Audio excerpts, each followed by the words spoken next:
Hello, everyone. I am back for part 5. Let's get started. Chapter 17 Charlie and the Goose. Charlie couldn't stop thinking about Poppy, no matter how hard she tried. It had been a shock to discover that Poppy disappeared again. After hanging around breakfast field without catching sight of her friend, Charlie came to the sad conclusion that Poppy had once more run away. Only this time she wasn't at Mary Claire's. Charlie had stopped by the patisserie after school one day to see if Poppy was there, and when Mary Claire heard the distressing news, she was beside herself with worry. "I cannot believe that Poppy's run off again! I should never have let her go," Mary Claire said. "What else could you do?" Charlie said, trying to make Mary Claire feel better. "Her parents would have probably called the police." "I don't know, Chérie," Mary Claire shrugged. "All I know is that after Poppy left, everything seems to have gone wrong. My breads don't rise like they used to, and my cakes and pastries taste flat." Mary Claire wiped at a smudge on the counter. "Can you believe my landlord came on Wednesday to tell me he would not be renewing my lease?" He looked at Mary Claire out of sad. She looked at Charlie out of sad eyes. "It is as if the life has gone out of my bakery, and I blame myself. I really do. It's all my fault. Poppy is meant to be here. She has baking in her blood. I know that, Charlie. And I let them take her away." Walking slowly home from Mary Claire's, Charlie wondered for the 100th time what could possibly have happened to her friend. She had been by the Pendle's house once already. The car was in the driveway, so obviously the Pendles hadn't gone anywhere. She'd even glimpsed Mr. and Mrs. Pendle through the kitchen window, but Charlie didn't have the courage to go up and knock on the door. It was all so strange. As she walked past the pathway that led down to the canal, Charlie found herself wishing for a sign, something that would help her find Poppy. She had been so lonely without her friend. And that's when she came across the goose, its long, curved neck sticking out of a patch of ferns. Charlie crouched down and gently stroked the goose's head. It had a rather surprised look on its stone face, which made Charlie smile. She tugged at the goose, but it was heavy, too heavy for her to move, so she ran most of the way home and made her father return with his pickup truck. Charlie's dad hauled the stone goose into the back and slowly drove it home. "Where on earth did you find that?" Charlie's mum asked, as they lugged the goose into the back garden. "Down by the canal path," Charlie said, "under some bushes all covered in dirt. Look at his face, isn't he sweet? I've always wanted a goose for a pet." "I wonder who'd throw such a thing away," Mrs. Munro mused, watching her daughter wipe the bird down gently with a damp towel. "These sorts of garden ornaments are expensive." "It's beautifully carved," Charlie's dad remarked, running his hand along the goose's back. "Solid stone. Whoever made this was a true craftsman." "I can keep it, can't I?" Charlie asked, and her parents exchanged a brief look. Both of them nodded. They were happy to see Charlie smiling again. She had been so miserable the past few days, and when her mother asked what the matter was, Charlie had just mumbled, "Friend trouble." Charlie spent all her free time with the goose. After school she would run straight home to see him. She liked to brush the leaves and dirt off his back, then sit down beside him to eat her snack. Charlie's mum could see her chatting away to the stone bird as if they were having a conversation, which in actual fact they were. Although the goose couldn't talk back, he was an excellent listener, and Charlie felt as if he could somehow understand her. One afternoon it was raining hard, and Charlie dashed out to cover the goose with an umbrella. The next day the temperature dropped, and she wrapped him snugly in a blanket. "Should we be worried?" Mr. Munro asked his wife, peering through the kitchen window at their daughter. "That goose seems to be her only friend." He watched in concern as Charlie had left half her oatmeal cooking on the ground in front of the stone goose. "She appears to be feeding him," he remarked to his wife, as Charlie skipped through the back door. "I thought he might like something to eat," she said. "Doesn't he look hungry to you?" "He's a statue, sweetheart," her father replied gently. But the next morning, when Charlie came down for breakfast, the cookie was nowhere in sight. "He ate it!" Charlie shrieked, jumping up and down. "I knew he was hungry. He ate it and he took a little walk." "Did you move him?" Charlie's mom asked her husband in a whisper, but Mr. Monroe shook his head and gave a puzzled sigh. That night Charlie fed the goose again. This time she left him out a slice of her mother's fruit cake, and in the morning the cake was gone, and the goose had waddled across the grass and was standing under their apple tree. The ground was damp, and there were webbed feet marks left on the wet earth. "I think he likes being sheltered from the wind," Charlie said at the breakfast table. "He has a smile on his face now, Mum." "Well, I'm glad he enjoyed his fruit cake," Mrs. Monroe murmured, not quite knowing what to make of it all. "Hey, listen to this," Charlie's dad said, reading from the front page of the Potsbottom Gazette. "A number of lifelike stone animals and birds have been cropping up all over town. No one knows where these creatures have come from, but there's talk of witchcraft being involved. It's being reported that a Mr. Darren Smeggs, manager of the local Super Savers market, was turned to stone last Wednesday evening, followed by a confrontation with a young girl on a broomstick. One of the cashiers has confirmed that the witch in question was wearing a Rutherford uniform. Mr. Smeggs' wife says she'll use her husband as a garden ornament until he recovers. She was quoted as telling the Gazette that Mr. Smeggs actually makes an impressive stone scarecrow, and she's seriously thinking of keeping him that way. A search for the young girl is in progress, and certain staff members at Rutherford Academy are helping police with their inquiries. It should also be noted that the police constable Flower of the Potsbottom Constabulary seems to have mysteriously disappeared. He was working on this case and was last seen sitting at his desk eating a ham sandwich for lunch. Further investigations are underway, and the Gazette has been informed that the police are not releasing all information pertaining to this crime at the present moment due to reasons of security. "I'm late for school," Charlie said, picking up her toast and racing for the door. "You've half an hour before the bus comes," Mrs. Monroe called after her, but Charlie didn't hear. She was already running down the street and heading straight across town for the Pendle's house. Chapter 18. Garden of Stone. Poppy had to be the girl on the broomstick. Charlie felt sure of this. She also felt sure that her friend was in trouble. Gathering up her courage, Charlie marched down the Pendle's garden path and knocked on their front door. There was no answer, and Charlie knocked again. She could see Mr. and Mrs. Pendle standing in the kitchen just like last time. They weren't moving at all, almost as if they didn't want to be noticed. And Charlie had a suspicion they knew she was outside, and deliberately decided not to answer the door. "You'll not have much luck," a woman said, leaning over the garden fence and looking inquisitively at Charlie. "I heard you knocking." "They won't answer," Charlie said in frustration. "Nope." "But I see them through the kitchen. Are you a friend of Poppy's?" "Yes," Charlie nodded. "Is she home, do you know?" The woman studied Charlie for a moment, her lips pursed in disapproval. Then she said in a short voice, "I'm Maxine from next door. Stay there. I'll be right over." Charlie waited as Maxine trotted down her garden path and straight up the Pendles. "There's something you should see," she said, taking a key out of her apron and opening the front door. "Follow me," she instructed, eagerly leading Charlie down the hallway. Looking through the kitchen, Charlie could see a gaping hole between two cupboards where the oven must have stood, and she felt a fresh burst of anger toward Poppy's parents for doing something so mean.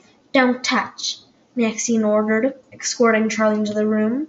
Whenever Charlie was about to discover, she had a strong suspicion that Maxine had shown it to plenty of others before her.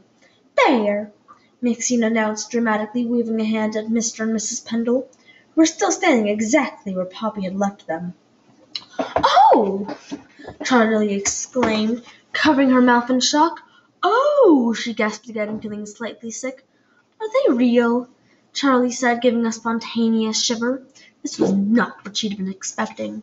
"Depends on what you mean by real, doesn't it?" Maxine sniffed, wiping her nose on the edge of her apron. It was cold in the kitchen, and the air smelled stale. "So, you don't know anything about this, then?" No, I had no idea."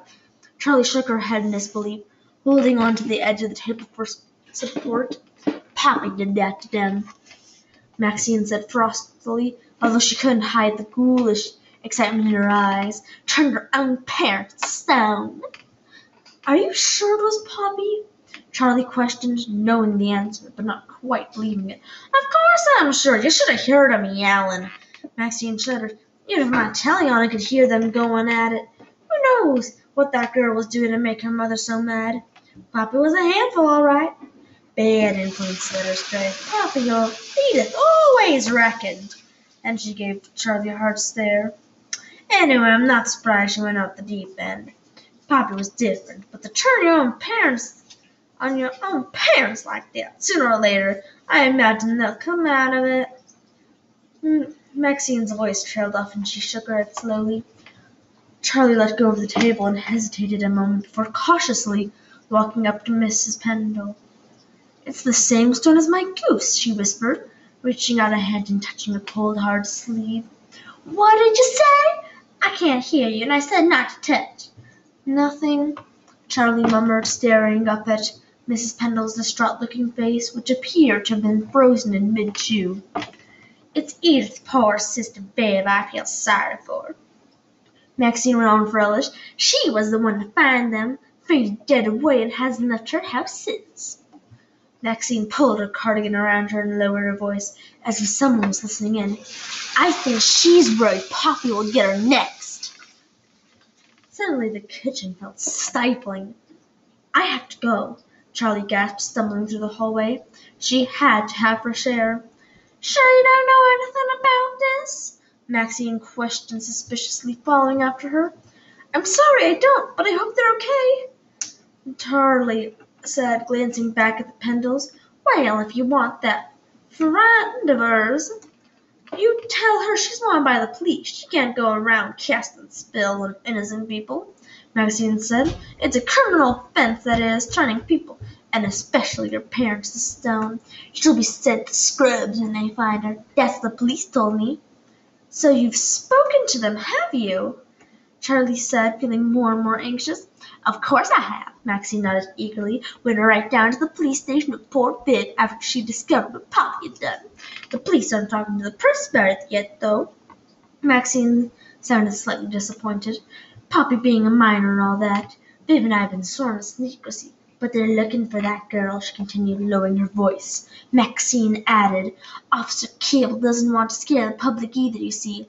Might start a mess panic if people thought they were in danger from a crazed witch breaking into their homes. Charlie suspected that most of Potts Bottom probably knew all about Mr. and Mrs. Pendle already. She had a strong suspicion that Maxine wasn't the best at keeping secrets. Even though it was a school day and Charlie knew she couldn't face lessons this morning, the shock of what she had seen was starting to sink in, and she wondered what on earth must have happened to make Poppy turn her parents to stone like that.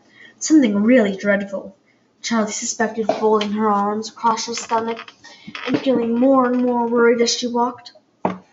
Charlie had already missed the school bus, and the thought of turning up late was just unbearable. All the girls would laugh at her. She'd never be able to concentrate, and to make matters worse, she'd forgotten her lunch. As Charlie passed the grassy track that led down to the canal, she didn't even hesitate before hurrying along it. Nobody went near the canal. She could easily spend the day here without being discovered. As Charlie walked alongside the water, she remembered the afternoon when Poppy had used her magic to make the fish dance, how they both sat on the little stone wall in front of the tumble-worn-down cottage, and how Poppy had shared her dreams of one day owning a bakery when she grew up. It had been lovely, and Charlie smiled, thinking about the almond crunch bars they'd shared. She clambered up onto that same wall now, and closed her eyes, swallowing an imaginary taste of crunch bar. A soft sigh escaped through Charlie's lips, and she hoped that wherever Poppy happened to be at this moment, she was happy. Somewhere close by a car engine backfired, and Charlie spun around, startled by the sudden noise. She gasped and almost fell off the wall, but not because of the explosion. Scattered across the overgrown lawn behind her were hundreds of stone animals and birds, just like her goose. There were blackbirds, blue tits, sparrows, and robins. One of the robins even had a tiny stone worm in his mouth, and Charlie couldn't quite believe what she was seeing. A stone cat stood ready to pounce in the long grass, and numerous stone squirrels clung to the branches of the surrounding trees. Most shocking of all was a whole flock of stone ducks at the end of the garden, their wings still spread out, as if they'd only just landed. Too stunned to move, Charlie sat on the wall and stared. She stared and stared until she realized she was holding her breath. Then, taking a great lungful of air, she wondered what on earth she should do. Could Poppy be behind this? Perhaps she'd use the cottage to hide in. Maybe she was right there right now, baking up something delicious to eat. "Poppy!" Charlie called, breaking the silence. There was no answer, so Charlie lowered herself down onto the other side of the wall. She almost stepped on a stone rabbit and let out a nervous cry of distress. All these stone animals made her think of a graveyard. If it hadn't been sunny and early in the morning, Charlie certainly would have bolted. She picked her way over to the cottage, trying to avoid the patches of nettles and broken glass. It wasn't easy, and Charlie bit back a yelp as she stung herself on a particularly fierce plant. Suddenly the idea of anyone living here seemed ridiculous. There couldn't be heat or running water in the cottage, let alone an oven. The place was a dump, but nonetheless, Charlie skirted a sprawling holly bush, thinking she'd have a quick peek through one of the windows. And that's when she stumbled right into the crouched hidden figure of a stone policeman. She covered her mouth in horror, letting out a soft moan. P.C. Flower, his stone name tag read, and Charlie knew at once she'd found the missing police officer. He had a truncheon clutched in one hand and a look of stunned surprise on his face. For a few moments Charlie stood perfectly still, feeling too horrified to move. P.C. Flower was staring straight up at the window, and suddenly Charlie didn't want to know what he'd been looking at. But she had to know. She had to find out. Holding her breath in along with her rising panic, Charlie tiptoed past the policeman. Then, before she lost her nerve, she grabbed on to the stone window ledge and pulled herself up. Peering through the window, Charlie screamed and let go, dropping back down sharply and grazed her arm on the wall. What she had seen was more disturbing than a garden full of stone animals, even more disturbing than P.C. Flower. A girl her age sat hunched by the window on a packing crate. One of her hands grasped a magic wand, and the other a half-eaten fudge monkey.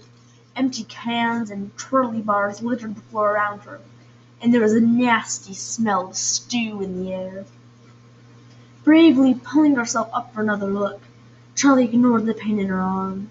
There was no sound inside, and the girl didn't move. For a moment Charlie wondered if she, too, was made out of stone. Then slowly, very slowly, the girl raised her head. She stared up at Poppy out of vacant, empty eyes, and Charlie realized with a start that it was Poppy. "Poppy, it's me!" Charlie panted, holding on tight to the window's ledge. Her arms were aching, and her stomach was starting to hurt from pressing against the rough stone.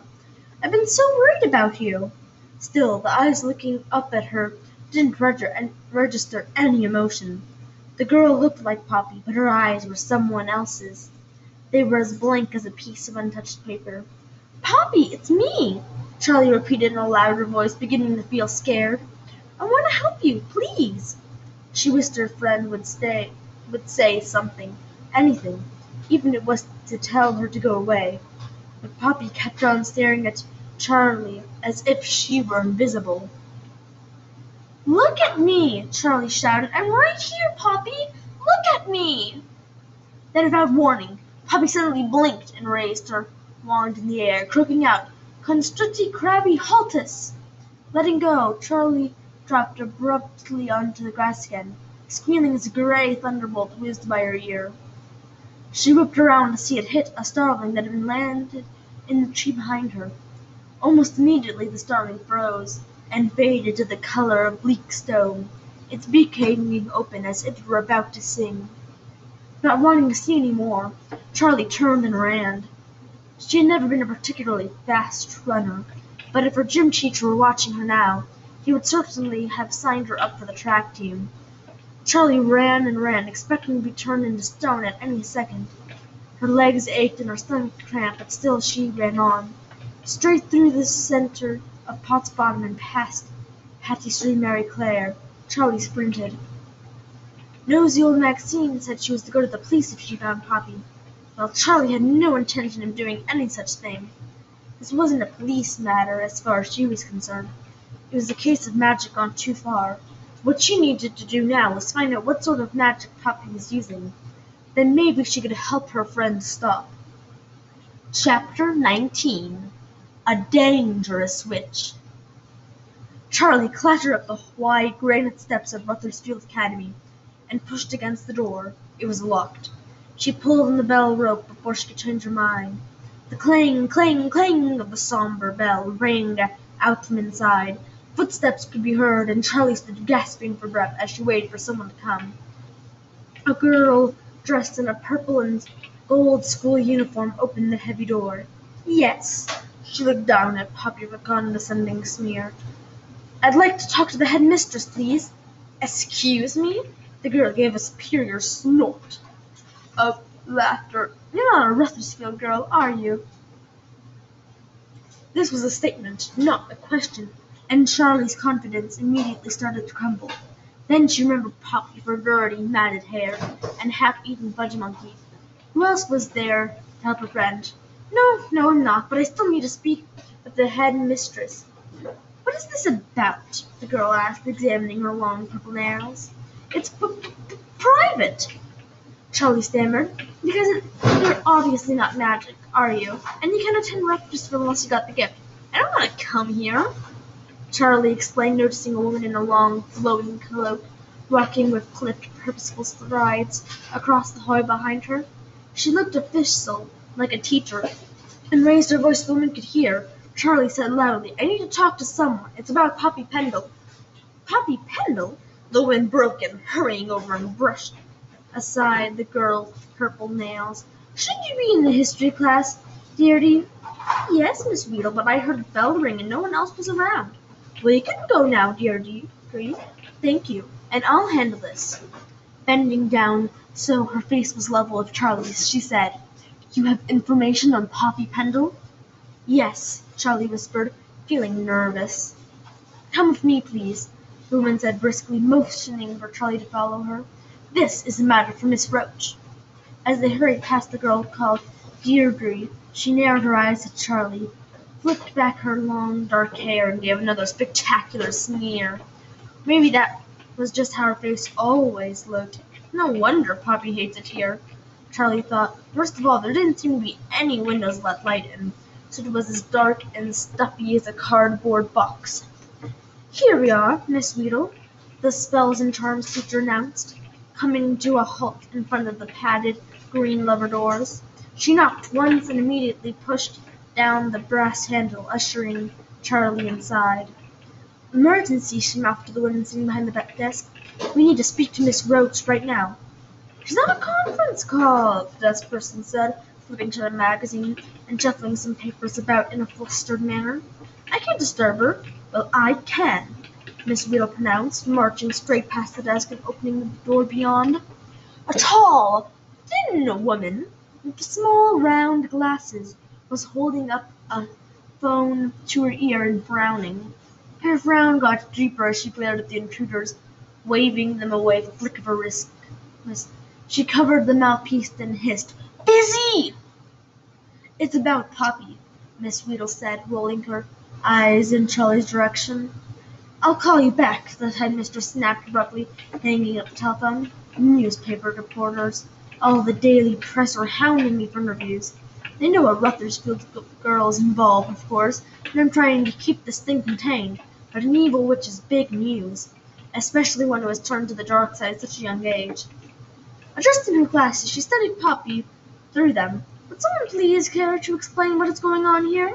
Well, go on, Miss Weedle prompted, pacing nervously about the room. Sit down and tell us what you know. Charlie collapsed onto one of the chairs opposite Miss Roach. I just want to help Poppy, she said, feeling tears welled up in her eyes. Only I don't know how. But you know where she is? Miss Roach questioned, leaning over the desk. Because it's important you tell us. I don't want to get Poppy in trouble, Charlie stammered. I'm just scared because she seems so. She stopped and thought hard for a moment, trying to come up with the right word. She seems so lost. Lost? Miss Roach and Miss Weedle said at the same time. Yes, her hair was a mess. I don't think she's changed her clothes in quite a while. She didn't even recognize me, and Charlie added emphasis. She was eating a fudge monkey. Neither Mrs. Roach or Miss Weedle seemed to understand the full significance of this. Finally, Miss Roach murmured, Well, go on. I believe she's turned her parents to stone. She seems to have turned a lot of things to stone. We know, Miss Roach sighed. It's becoming a bit of a problem. We already had the police round here asking questions. Did you hear about the manager at the local Super Savers market? My dad read about him in the paper this morning. Then understand that this does not look good for Rutherford. Miss Roach continued. We are a school with a superb reputation in witchcraft, she said, speaking as if she had lockjaw. Her face was so tense, Charlie could see a big blue vein throbbing at the side of her neck. Most of our girls are going to have brilliant careers in magic, and we have so many Noblest winners among our alumni. She shook her head sadly. In fact, Poppy Pendle was destined for great things. But she doesn't like magic, Charlie pointed out. She doesn't want to be a witch. Oh, that's nonsense, Miss Roach said. Utter nonsense. Poppy's one of our finest witches, but she doesn't enjoy it. Charlie stressed. Magic makes her miserable. She wants to be a baker. When her parents wouldn't let her, she's furious with them. That's why she ran away. She never had tonsillitis at all. She ran away? Miss Roach looked shocked. I must admit I thought it was a bit odd when Mother told us Poppy had been sick, because she's never missed a day of school before. We had no idea she'd ran away. Of course, there was talk amongst the girls, Miss Roach admitted, but we didn't believe such rumors for a moment. Her parents never said a word. Well, that explains a lot, Miss Weedle said, sinking down on the chair beside Charlie.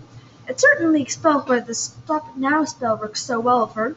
All that pent-up fury and aggression. She shuddered. I thought she was just having a bad day. I would never have thought if I realized quite how unhappy she was. Is that the spell that turns things into stone? Charlie asked, and Miss Weedle looked vaguely embarrassed. It's basically a safety spell, she said defensively. We use it to hold things that are out of control. Most of our girls have a hard time actually getting an object to stop. It's not an easy one to master, she told them, and you usually need years of experience to transform things into stone. Even I can't do that. Well, Poppy seems to have managed it without any trouble at all, Miss Roach said in a rather acid voice, which is why we find ourselves in this unfortunate situation. So how can we help her?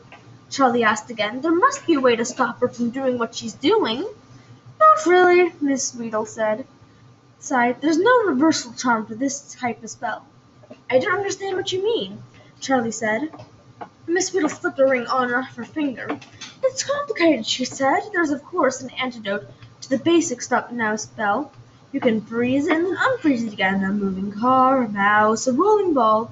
Once the object has been turned into stone, the antidote won't work, I'm afraid. Too much emotion behind the spell. So what about her parents? Charlie questioned. What about the manager of Super Savers and all those animals and birds? Only Poppy has the power to change those things back. How? How can she do that if there's no reversal charm or whatever you call it? It's not going to be easy, Miss Weedle admitted. The spell is a deep one. This sort of magic is extremely powerful, and more so when it's used for an evil cause.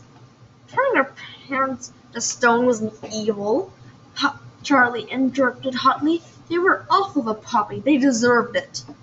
That may be true, Miss Weedle acknowledged, but the answer is still the same. This particular spell can only be undone by Poppy. Here she stopped and gave a troubled sigh. And to do that, she needs to identify where the force behind the energy came from and reverse it. Undo that energy. We know where it came from, Charlie said.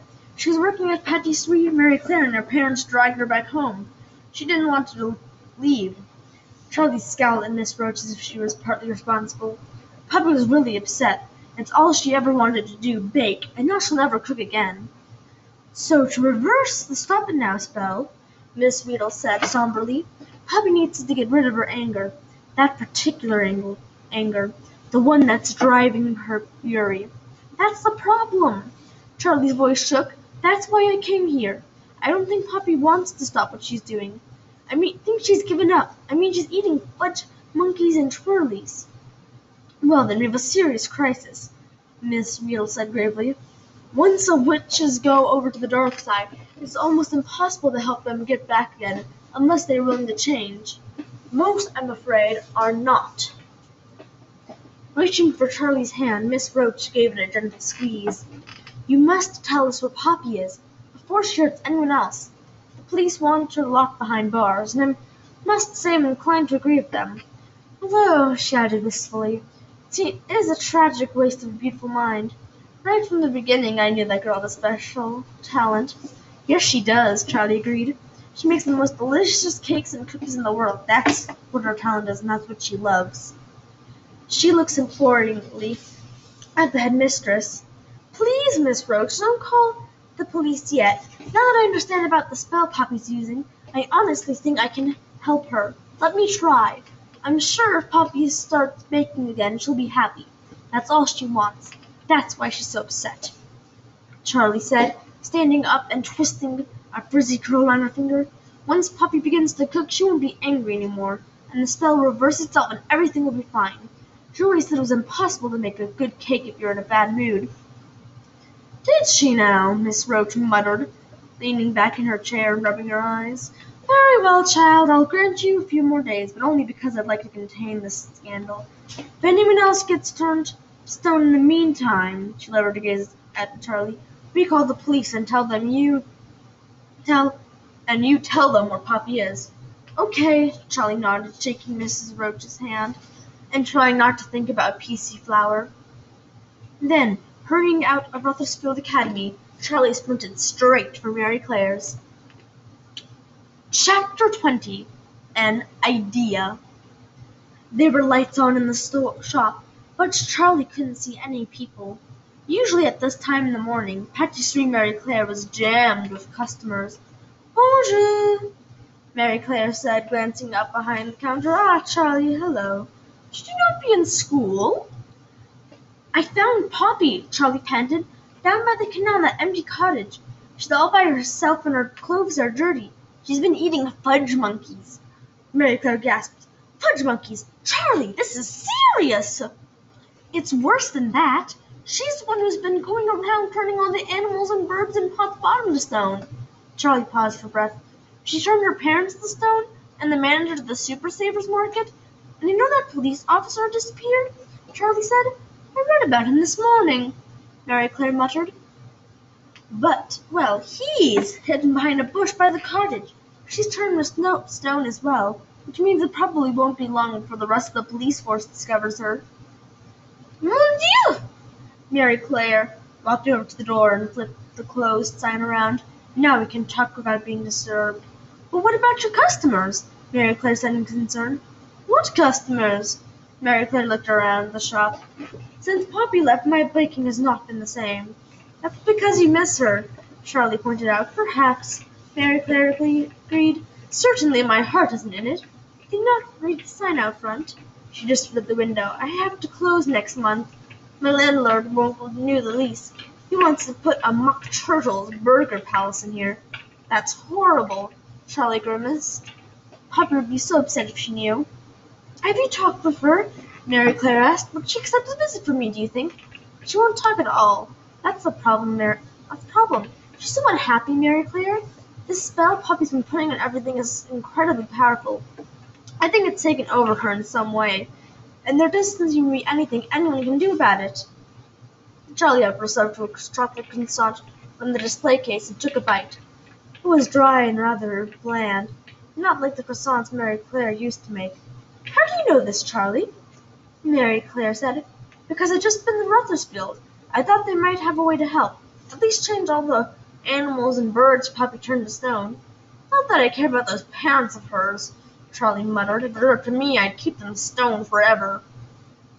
And what did they tell you, Charlie? There must be something we can do to help her. She's gone over to the dark side, Charlie said somberly, and it's almost impossible to get her back according to Miss Roach, the headmistress. All the things she's turned to stone will have to stay that way. Forever? Mary Claire looked flabbergasted. Unless Poppy can take the energy she used to create that spell in the first place and turn it around, make it positive. And how is she supposed to do that when she won't talk and she's eating fudge monkeys? Mary Claire asked. Well, I think we might be able to help her, Charlie said. Right now Poppy's miserable because her parents dragged her from here. They took the oven out of their house. Ooh la la! Mary Claire shook her head. That's where Poppy's anger has come from, and that's why she's turning into stone. So what can we do? Okay, this is my idea, Charlie told her, perching on a stool behind the counter. We have to make Poppy want to cook again. She's lost all her passion, and that's the problem. If she starts to care, to want to make cookies and cakes like before, then her anger will disappear, and the stone spell should reverse itself. Poppy will be happy and Charlie shrugged. And we'll all live happily ever after? Mary Claire finished for her, but she was only half teasing, and she reached down to give Charlie a hug. I don't know about that, Charlie said sheepishly, but we have to try, Mary Claire. If we don't help Poppy, no one else will end up in prison. That good? All right. Mary Claire clapped her hands in a show of efficiency. Let's head to the kitchen and make her something extra delicious. The way to melt Poppy's anger is clearly through her stomach, and that won't be easy if she's eating fudge monkeys. And twirlies. Charlie added with a shudder. There were twirly wrappers everywhere. They spent the rest of the morning making a rich, buttery brioche dough filled with chunks of dark chocolate. When the loaves came out of the oven, Mary Claire smiled. She broke one in half to let the steam out and put a hot chunk in her mouth. Oh my, that's good, she groaned, taking another bite. I seem to have my touch back again. Taking down an old wicker basket from one of the shelves, Mary Claire packed the brioche loaves inside, covered them with a clean cloth, and handed the basket to Charlie. Would you like me to come with you, Charlie? I think I should go alone, Charlie said. You don't want to overwhelm her. Well, come back and tell me what happens. This brioche is bound to make Charlie smile when she tastes it. Filled with a sense of hope, Charlie walked down to the canal and climbed over the stone wall. There was a rusty iron gate leading up to the cottage, but thick clumps of nettle grew around it, so going through the gate was not a smart idea. Just as before, no sound came from the cottage, but Charlie did see a new addition to Poppy's stone collection. Standing in the overgrown yard was a beautiful stone fox, holding his bushy stone tail aloft. Poor thing, Charlie whispered, stroking the fox's head. Carefully picking her way over to the window, Charlie edged around the holly bush, averting her gaze from P.C. Flower. At least he was well hidden. He stretched up and balanced the basket on the ledge. It wobbled a little, being rather too wide for the narrow sill. She could only glimpse Poppy, still sitting on the packing crate, only this time she had her back to the window and was slurping stew right from the can. As Poppy turned around, she heard a soft thud, and when she looked around, she realized the basket had tipped over, falling inside the cottage. Then there was a scraping sound, as if a packing crate had been kicked across the floor. This was followed by handfuls of brioche flying out the window as Poppy chucked them into the yard. Constricty crabby haltus, a gruff voice screamed, and the pastries were chased into the air by the stop-now spell. Gray, sparkling thunderbolts blazed across the sky. Cowering in the grass, Charlie covered her head while heavy stone brioche rained down around her. Not very successful, Mary Claire sighed when Charlie reported back what happened. I think it scared her when the basket tipped over, but I've had another idea. Let's make some cakes that look like twirlies but taste delicious. We'll fool her into eating them because they're twirlies, but one mouthful and she'll remember how good food can be. Mmm, Mary Claire mulled over the suggestion. It won't be easy because she doesn't want to remember Charlie. That would hurt too much to bring back all her lost dreams. So our twirlies have to be spectacular if we're going to make her feel happiness again. Mary Claire made a golden sponge cake batter, piled it into log shapes, baked them, and filled the little cakes with sweet vanilla cream. They looked remarkably similar to twirly bars. "Leave them outside the door this time," Mary Claire advised. "Puppy will be bound to find them." "Must say I'm rather proud of these," she said, taking a bite of cake. "If anything will bring Puppy back from the dark side, a taste of my twirly bars should." Charlie carefully positioned a plastic shopping bag full of Mary Claire's twirly bars right outside the cottage door. By this time the light had begun to fade, and she knew she would have to get home before her mother started to worry. There was no sign of Poppy, and Charlie didn't want to look through the window again, so instead she knocked on the door and quickly ran away, planning to return the following morning to see if the twirlies had been taken. Okay, wow. Yeah, anyway, I think that'll be the end of this video today. Thank you for listening.